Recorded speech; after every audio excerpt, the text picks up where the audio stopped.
Nii. Tere tulemast kõigile külalistele, kes te otsustasite tulla vaatama ciabatta valmistamise praktilist koolitust. Et täna Pille näitab, kuidas ta valmistab seda tutto pugliesest ja räägib, mida see tooraine endast kujutab. Ja selle esitluse ajal on teil võimalik esitada küsimusi ja siis olge julged.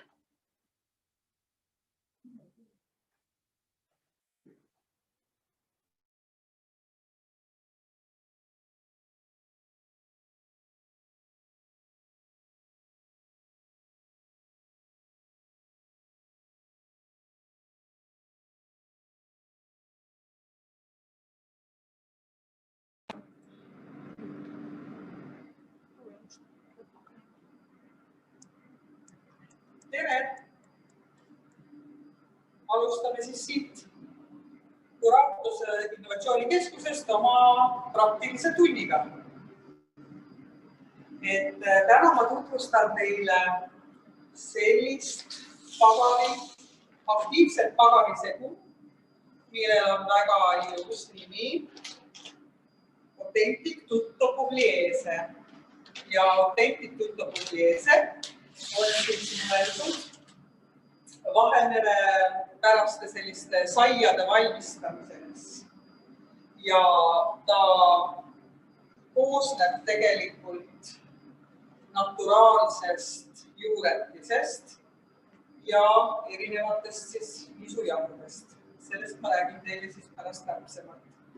Paneks oma taigna käima, kuna ta on selline täissegu, siis hetkel ongi mul siin 1 kilo tutto puglieset ja mul on 20 grammi õli. Nii et ma panen need katlasse. Nii, katlas on mul segamisajad. Segamisajad on mul siis aeglane on 5 minutit. Nii. Ja kõige viimaks on vesi. Aeglane on 5 minutit ja kiiret käib päris kaua, 15 minutit, kokku siis 20 minutit segamisaega. Siis on mul kaalutud siia 880 grammi vett. Vaatame siis, kas see vesi läheb siia kõik ära. Ja tegelikult on niimoodi, et Kuratosel on mitu erinevat Authenticut, on ainult Authentic juuretis ka ja kõikide nende Authenticute puhul on nii, et Authentic armastab, kui talle lisatakse vett mitu korda.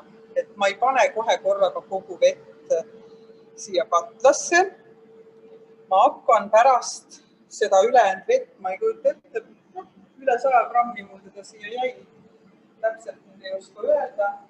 Hakkan teda lisama hiljem siis kiirel käigul vastavalt vajadusele.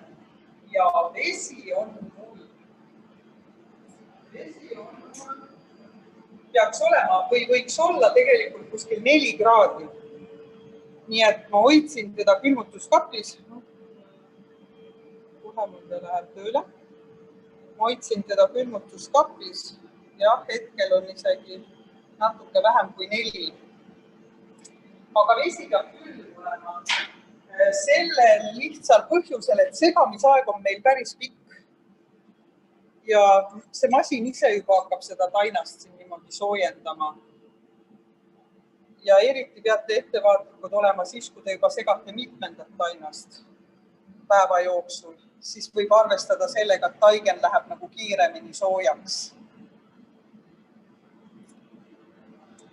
Ja siis aeglaselt käigul peab siis käima 5 minutit. Nii, selle veel panen mulle siin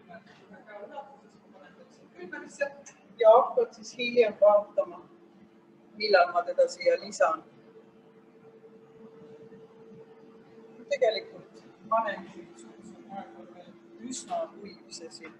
Panen suitsu juurde. Nii.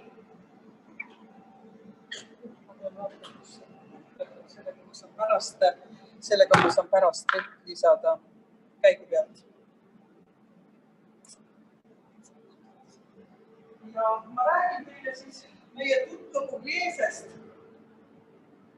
et on ka meil sellistes 10-kilostes kottides, pakend on seal, 10-kilostes kottides valmis segu. Hoida tuleb teda tegelikult laotemperatuuril, kui ta on kinni. Aga kui te teete siis pakendi lahti, siis on tema säilitamistemperatuur 0–+7. Tegelikult siis hea oleks teda hoida külmutuskapis, kui ta on avatud. Ja säilivusaeg üldse nagu kokku on Tutto-Pugliesel 9 kuud.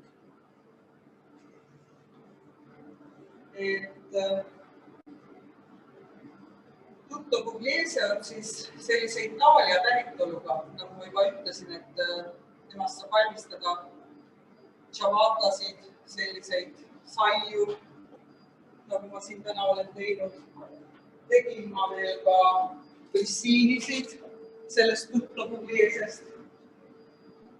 Ja tema eripära, Tutto-Pugliese eripära on see, et nagu ma ütlesin, et päritolumaa on tal Itaalia. Itaalias on selline maakond nagu Apulia.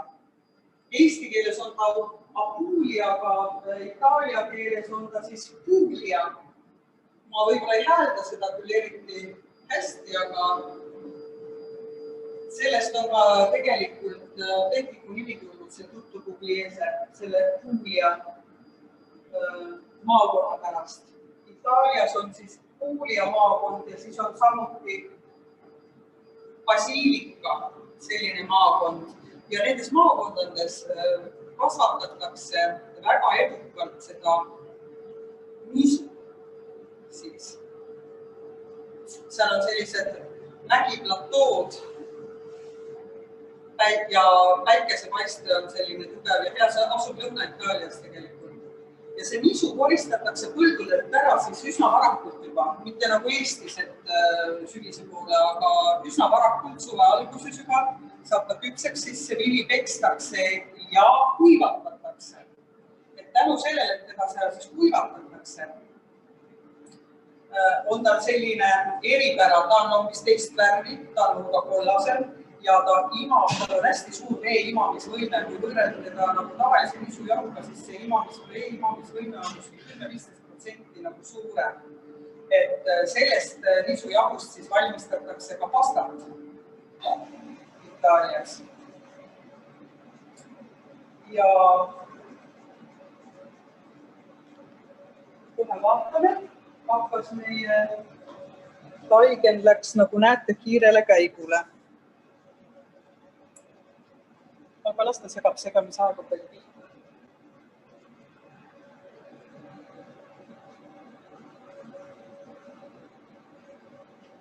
Ja kui see nisujahu küpsetamise vältel, siis tal on ka selline hea omadus, et küpsetamisvältel, kui sai küpseb, siis selle küpsetamise vältel ta eraldab ka nagu sellist niiskust. Ja meie see Tutto-Pugliese on siis kokku pandud juuretisest. Juuretis on ka looduslikul teel saadud ja hääritatud ja samuti on segatud siis need itaaliapärased nisujahud, erinevad sordid, sertifitseeritud kõva nisujahu sordid, kokku segatud kõik sellesse Tutto-Pugliese pagarisegusse. Nii et on saadud selline traditsiooniline ja ülimalt unikaalne küpsetussegu, millel värv vastab ka siis sellele täiesti sellele Altamura saiale. Et Altamurast tegelikult see on samast piirkonnast on pärit see Itaalia juuretise sai. Seal küpsetatakse traditsiooniliselt neid saiu juba aastasadu, sellepärast, et see on hästi vana traditsioon. Saiu küpsetatakse seal Altamuras siis puuküttega ahjus ja nad ongi just sellised kollased, täpselt nagu meie Tutto-Pugliese saiad. Ma pärast lõikal mõne lahti näitan teile. Eristubki sellise eriti kollase väärtuse kohast.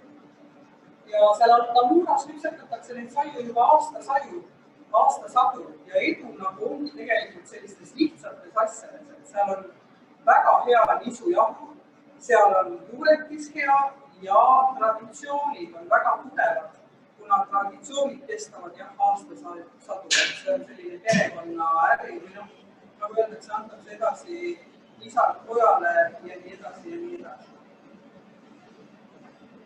Ja Krootus on siis hakkama saanud sellise unikaalse küpsetusseguga. Ma vaatan kohe kaugele minu taigla segamine jõudnud. Ma arvan, et ma hakkan siia veel kiirel käigul veht segama. Mul on selline variant vee lisamiseks. Kellel ei ole, ma natuke kergelt tõstan seda kaant üles lihtsalt, et ma saan kühvliga vahelt seda vett siia juurde kallata. Mõnel on võib-olla siit pealt lahti see, et saab ja kellel ei ole, siis lihtsalt panete masina vahepeal seisma ja lisate sortsukese vett.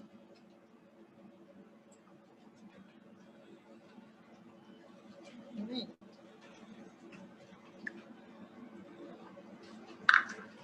Ja jätate nüüd siia. Jätate siia segunema. Aga siis ma tahtsin ära teile veel näidata. Kui ilusad praegu on vastapuhtlite aeg. Ma tahtsin täna veel näidata, küsida teilt, kas teil on ka sama ilusad vastapuhtlid kui meil täna siin Kuraatase Innovatsioonikeskuses. Me hakkame neid täna sööma. Ma valmistasin need meie tiimi jaoks. Kuna me tahtsime proovida oma uut martsipani täidist. Ja eesmärk ongi selline, et pakkuda teile ka oma uut martsipani täidist. Näete, siin on see väike ämber, hästi mugavas ämbris, kreemfil martsipan. Ämber on 5-kilone ja kreemfil martsipanil on praegu kampaania hind. Maksab kõigest 2,20 €. Ja siis tahtsin veel rääkida teile, nagu ma ütlesin, et meil on väga ilusad kuklid, läigivad pühade munad, nagu te näha võite. Ja see on siis tänu sellele, et ma kasutasin Sunset Lace'i kuklite määrimiseks. See on siis selline, ei sisalda muna, sobib igat sorti pärmitaigna määrimiseks. Saate eriti säravad kuklid. Ma panen tagasi nüüd siia ilusad. Nii et palun pöörduge, kui tahate sama ilusad kuklid.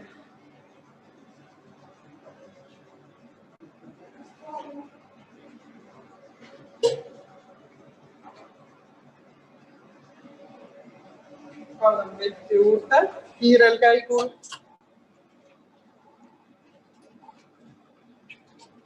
Nii.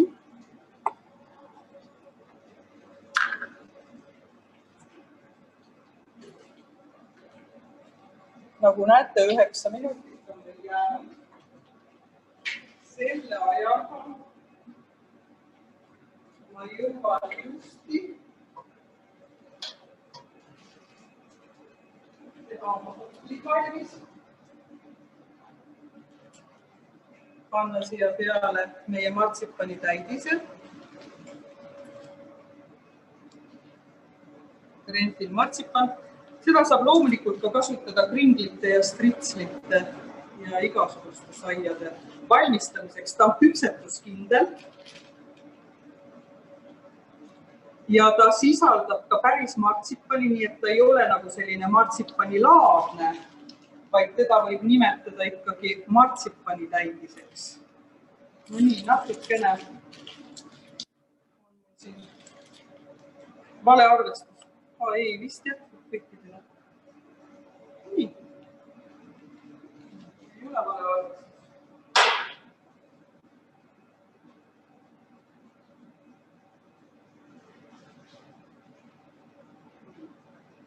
Meie siis täna oma kuklite maitsmiseks. Ma kasutan täna Eesti vahupoort 35%. Panen siia peale.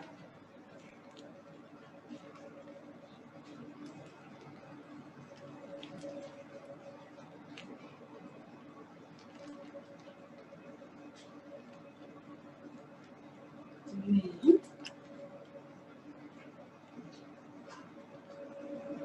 Valmis.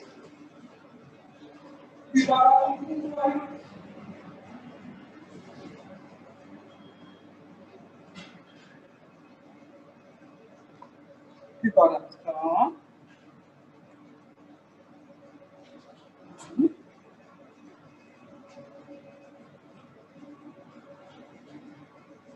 Ja keda huvitab siis martsipani täidis, see on meil laos olemas. Saate pöörduda Kersti või Marianne poole. Ja hankida kas siis Sunset Place'i ilusa läikandmiseks või martsipani täidis. Ja siis ma puuderdan nad üle. Meie puudersuhkrul on selline ilus nimi nagu süssesnee ja tema on siis, saate nagu hoida külmutuskapis kui ka saate soojade toodete peale. Ta on siis termostabiilne suhkrul, ei sula. Selliseid kukleid me siis hakkame täna sööma.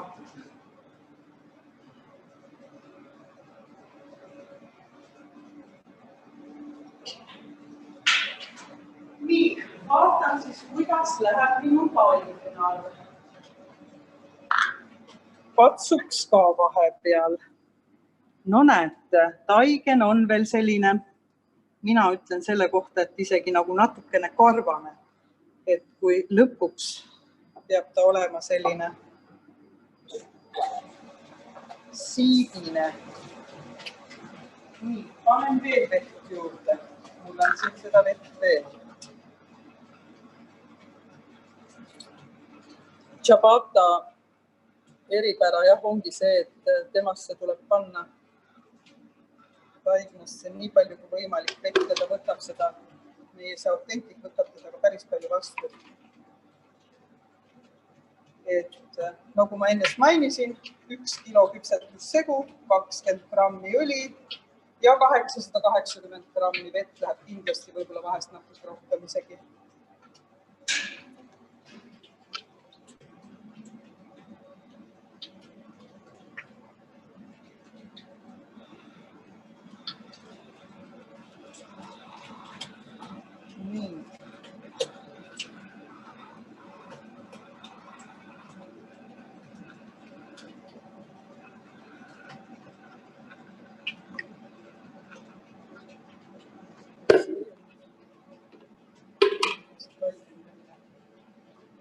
Võtab ennast kokku. See segab.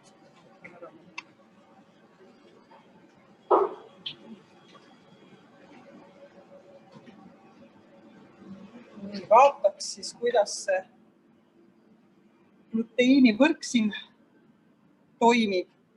No näete, juba on selline, eriti rabe pole, aga näha on, et tahaks veel segamist. Et taigen ei paista veel selline päris sile.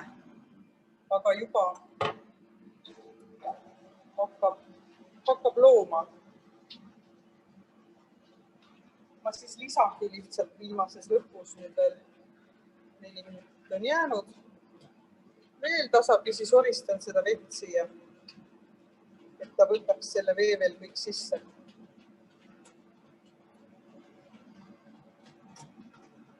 Selline laperdav hääl on ciabatta jaoks väga hea hääl.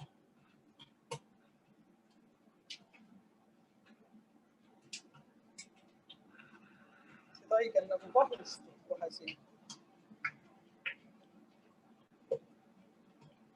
Aga jah, vesi peab olema külm, muidu läheb see taigen nagu soojeneb üle ja siis ta läheb rabedaks ja siis temal see gluteen ei moodustu nii hästi, gluteenvõrk.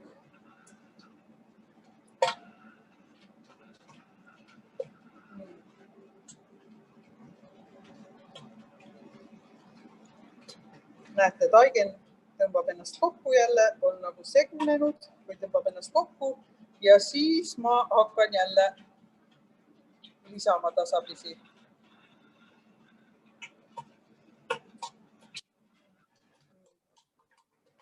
ootan jälle, näete, laperdab.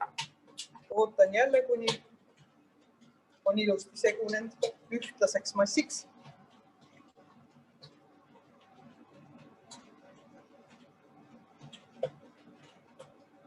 Ja siis lisan jälle.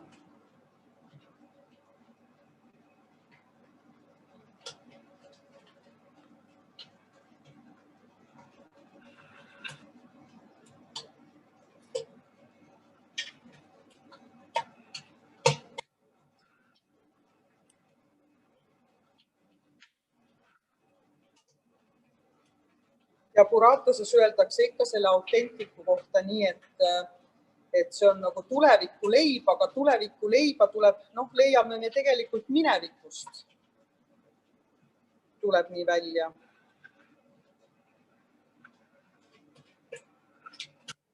Sellist aastasadade jooksul traditsioonilist. See on meie tulevikuleib. Sellepärast, et viimaste aastate jooksul on ikka leivasaiategu väga muutunud. Läinud tagasi ikka nende vanade juurde rohkem ja vanade traditsioonide juurde. Nii, mul on siia veel natukene jäänud vett. Ma nüüd ootan, et see taigen tuleks selline. Nii, ja vaataks, kontrolliks siis, kuidas ta on. No näete, ikkagi selline ei ole rabe, et saab teda niimoodi venitada. Ma natukene veel ja pealt on ka, näete, selline läikiv juba, kui on hästi näha, sellepärast, et alguses oli mul see leiva või see saia, see taigen siin selline karvane, kui nii võib öelda, nagu selline rabe või selline hoopis teise väljanägemisega ja lõpuks, kui see ciabatta taigen on juba selline täiesti valmis, siis ta on selline siidine ja pealt elastne ja võib-olla isegi läigib natuke, et see oleks veel üldse super, kui ta nagu läigiks, kui me ta selliseks saame. Nii. Viimsed veetilgad. No näete. Ja läheb taigen jälle. Vesi läheb ilusti sisse, võtab kõik vee sisse. No ma vaataks nüüd, kuidas on. Nii. Ma panen natuke seda tagasi, kui me ei tea. Nii on paremini näha äkki. No näete. On ta selline ühtlane ja läikiv ja tegelikult selline täiesti veniv, kui te niimoodi tõmbate. Ta ei ole rabe, saab teda venitada. Selline ta peab olema. Selline ta peab olema. Nii, ma vaatan, kuidas ma nüüd ta siit ühest. Ma peaks ta siit ilusti, kui teil on ciabatta taigen valmis, siis ta tegelikult peaks teil siit katta seest ilusti ühes tükis kõik välja tulema. Kuigi ta on siuke vedel, ma teen oma käed õliseks.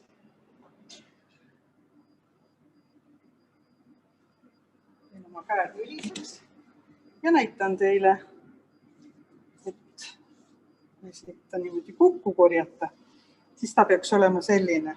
Näete, et ta kuskil ei kukku, ta ikkagi venib ja ta on selline elastne üks tükk. Siis on ta teil õieti segatud. Näete, ta on pealt ilus läikiv. Ja nagu ma teile lubasin, tutto pugliese, ilus kollane. Paremini on teda siis pärast näha küpsetatud saias. Ma tegin oma kasti õliga kokku, seda peate alati tegema. Sellepärast, et nüüd see taigen hakkab siin kerkima ja siis ta pärast tuleb ilusti, et ta siit väljast pärast ilusti kastist välja kukuks. Selleks peab õli olema, ääred jäävad õliseks. Panen selle nüüd kerkesse ja mul on juba kergitatud ciabatta taigen. Samasuguses kastis, sama suures või sama väikses.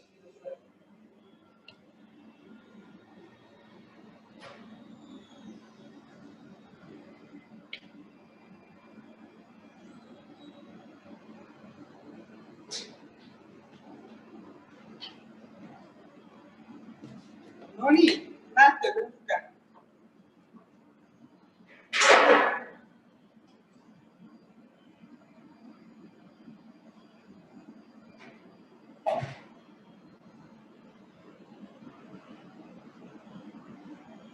Ja kaua see kerkis? Ma siis panen siia lauale praegu nisujahu.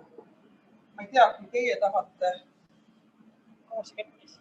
Võite õhkjahu panna, mida? Kaua ta kerkis selliseks? No ta on tegelikult mul natuke isegi liiga kaua olnud. Kuna ma olin natuke mures, et kas ma saan õigeks ajaks. Ta on mul praegu kerkinud siin 2 tundi. No ta võib kerkida vabalt 1,5 tundi. Siis ta on okei. Aga oleneb tegelikult, oleneb, kust te teda kergitate. Ega see kerkimisaeg nagu, 1,5 tundi on miinimum tegelikult, ma ütleks nii. Sellepärast, et kui te panete ta toatemperatuurile, siis ta võib kauem seista. Minul ta seisiski toatemperatuuril, sellepärast ma segasin ta natuke varem valmis. Ja siis ma kartsin, et ta toatemperatuuril äkki läheb kauem nagu kerkimisaeg tuleb pikem. Aga nagu näete, oleks nüüd 1,5 tunniga kahapeal saada. Selline ilus mullitav taiken. Näete, selline peab ta olema. Siin on juba sellised suured mullid peal. Ja seda ma nüüd hakkan siis ükeldama. Ja ma pean ütlema ka seda, et autentikuga on nagu see taigen nagu selline väga stabiilne. Kui te teete ciabattat pärmiga, siis pärmil on alati see oht, et kui ta kerkib üle või natuke kauem jääb seisma, siis ta pärast vajub meil lössi. Autentik on selles mõttes ikka väga tänuväärne selline juuretis või siis küpsetussegu. Et ta ei ole nii, ta ei vaju nii lihtsalt lössi. Isegi siis, kui ta on natuke üle kerkinud, on ta ikka selline stabiilne. Nii. Mina võtan siis lõikan ääred ära siit. Siitpoolt.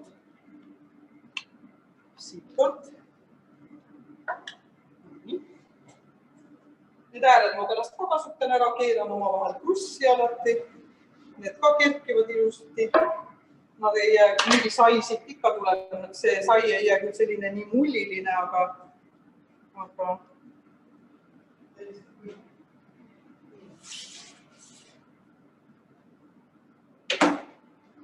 siis hakkan ciabattat lõikama. Miks teie ise vaadake, kas teil on vaja suuri ciabattasid või leibade jaoks, väiksemaid, kõike saab teha. Ma teen siis hetkel sellised lõikan nii.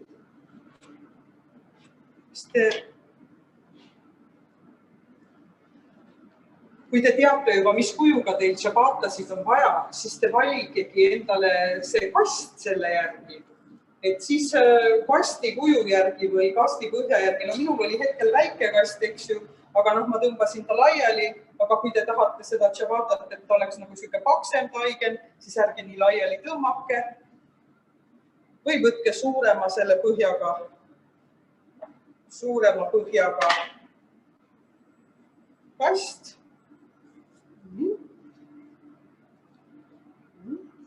Et siis mõelge selle peale ja ise nagu reguleerige.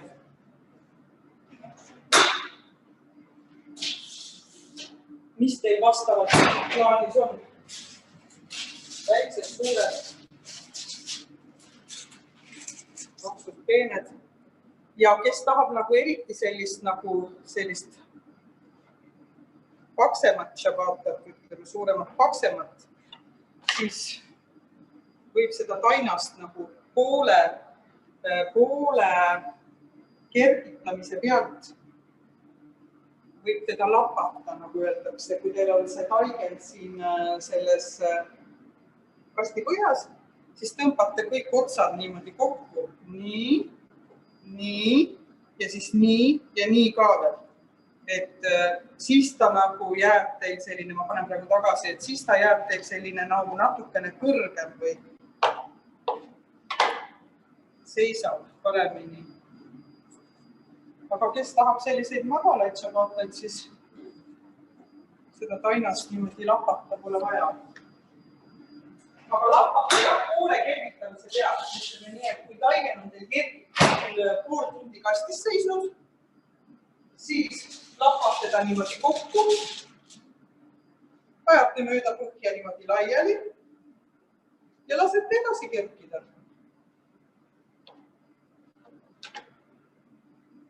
Ja nii lihtne see ongi. Võite teha selliseid lipsukesi, näete. See on täpselt nii, et ühe selle ääre keerate endast sinnapoole, teise enda poole.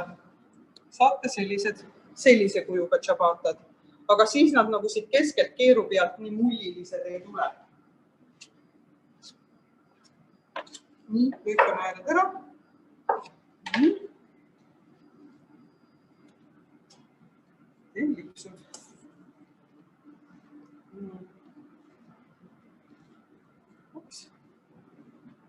Mina kasutasin oliivõli, aga tavalise õliga saab ka teha, kuidas teie soovid on, aga oliivõli käib ikka Itaalia päraste saiade juurde ja Itaalia traditsioonide juurde ja see annab ka maitset kindlasti teie saiadele.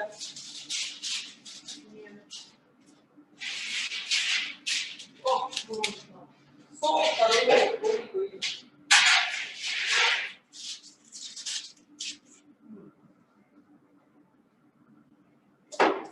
Selle kaarte kakku ka kerkima.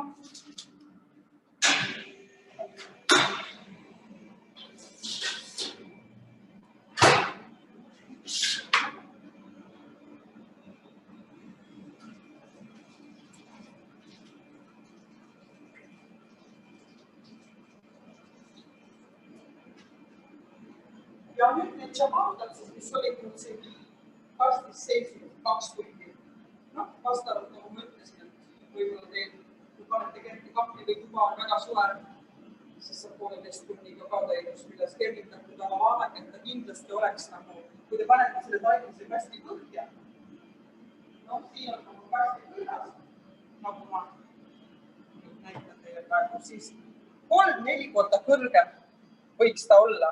Aga ma saan teile nagu siin seda lappamist tegelikult näidata, mida ma silmas pidasin. Et kõige parem mina teen alati niimoodi, et kui mul on taigen kuskil pool tundi seisnud, siis ma lappan ta siit niimoodi kokku. Võtan selle, siis võtan nii selle siit, siis panen selle otsa, selle otsa. Siis ma tegelikult keeran ta niimoodi teistpidi, et see sile või selline korralik puul jääb peale. Näete, ja siis lükkan ta laiali ja siis kerkib edasi, siis ta jääb selline kihiline. Ma kohe näitan teile, mida ma pean silmas nagu kihida, siis see tšabata tuleb selline kõrge.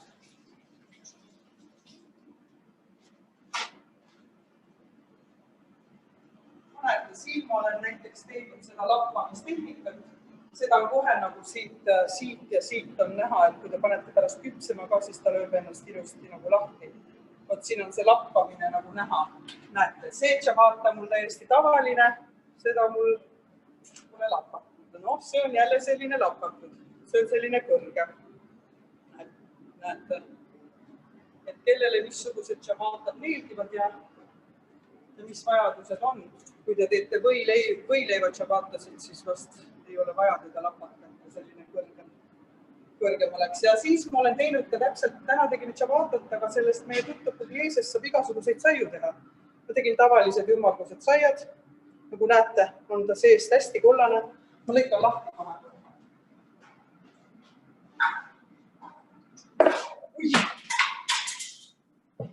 Kas sa seda ei näitanud, kuidas mul kõik maha kukkus?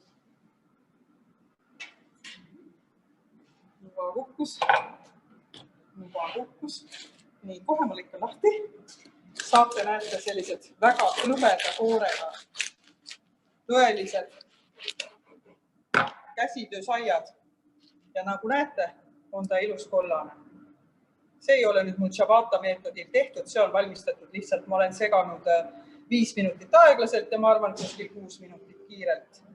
Ja saab teha selliseid kukleid, saab teha selliseid saiu, ilusad kollased ja siis Ciabatta on mul ka. Kuulete kõik rõbe. Näete, selline ilus kollane seest. Ja siis tegin ma need itaallaste grissinisid.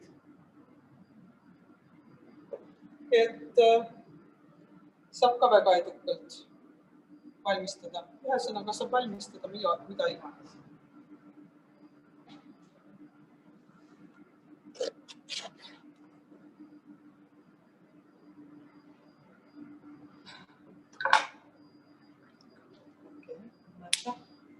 Täiesti grissini. Ma panin natuke juustu sisse ja panin vist siin peal tumedad seesamiseemned, ma arvan.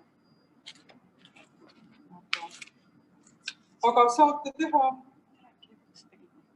Aga kuidas ma tegin neid grissinisid? Ma võin rääkida küll, kuidas ma tegin grissinisid. Ma segasingi taigna lihtsalt ära vist 5 aeglane, 6 kiire. No vaatangi alati, et see glutiin oleks nagu seal moodustatud, see glutiinivõrk, et taigen on nagu valmis ja siis ma kaalusin 50-grammised sellised tükid, jätsin nad seisma laua peale kuskil 20 minutiks ja pärast siis niimoodi vormisin nendest sellised pikad need grissiniid.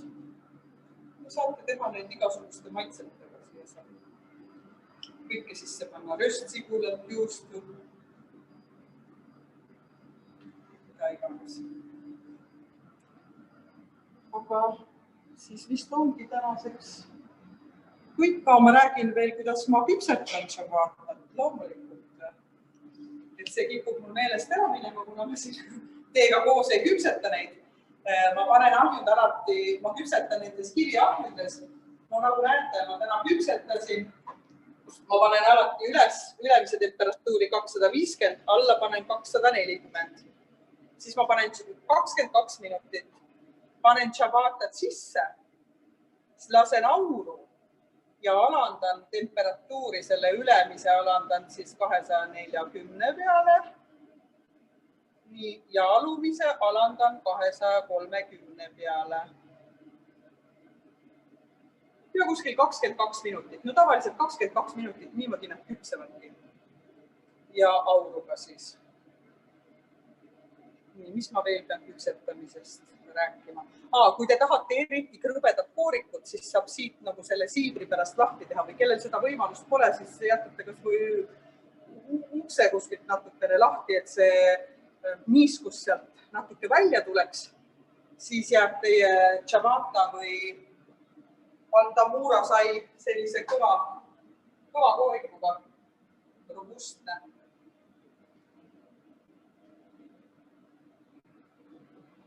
Mis veel küpsetamisest on ka siis kõik? Siis ongi tänased tooted meil valmis küpsetatud ka. Kas teil küsimusi ka?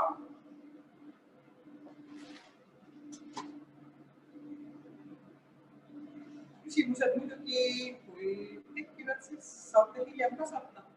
Kas mulle, Mariannele või Kerstile. Ja loomulikult võite alati tulla siia innovatsioonikeskusesse, koos minuga neid Ciabattasid tegema. Ma hea meelega õpetan.